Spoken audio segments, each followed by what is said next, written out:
Chapter 40. The Lord spoke to Moses, saying, On the first day of the first month you shall raise up the tent of meeting. You shall put the ark of the testimony in it, and you shall screen the ark with the veil.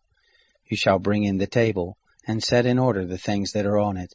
You shall bring in the lampstand, and light the lamps of it. You shall set the golden altar for incense before the ark of the testimony, and put the screen of the door to the tent. You shall set the altar of burnt offering before the door of the tent of meeting. You shall set the basin between the tent of meeting and the altar, and shall put water therein. You shall set up the court around it, and hang up the screen of the gate of the court. You shall take the anointing oil and anoint the tent, and all that is in it, and shall make it holy, and all its furniture, and it will be holy.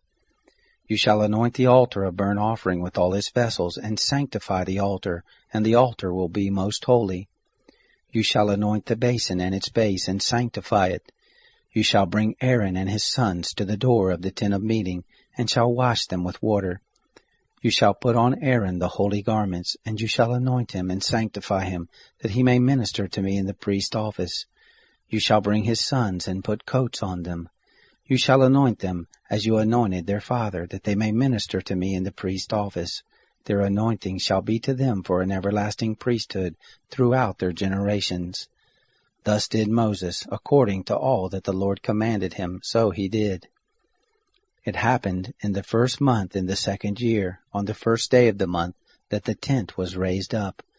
Moses raised up the tent and laid its sockets, and set up the boards of it, and put in the bars of it, and raised up its pillars. He spread the covering over the tent, and put the roof of the tent above on it, as the Lord commanded Moses. He took and put the testimony into the ark, and set the poles on the ark, and put the mercy seat above on the ark.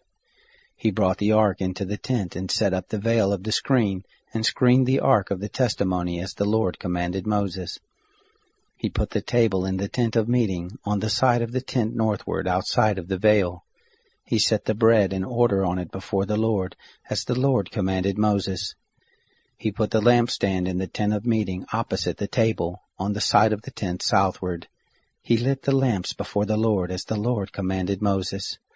He put the golden altar in the tent of meeting before the veil, and he burnt incense of sweet spices on it, as the Lord commanded Moses. He put up the screen of the door to the tent.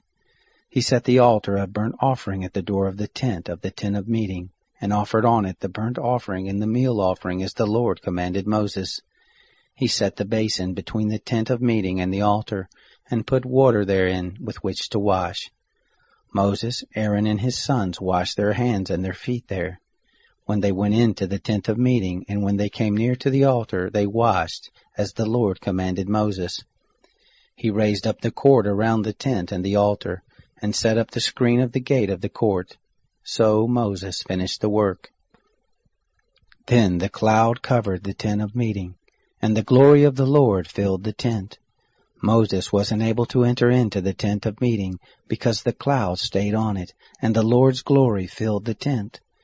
When the cloud was taken up from over the tent, the children of Israel went onward throughout all their journeys. But if the cloud wasn't taken up, then they didn't travel until the day that it was taken up. For the cloud of the Lord was on the tent by day, and there was fire in the cloud by night, in the sight of all the house of Israel throughout all their journeys.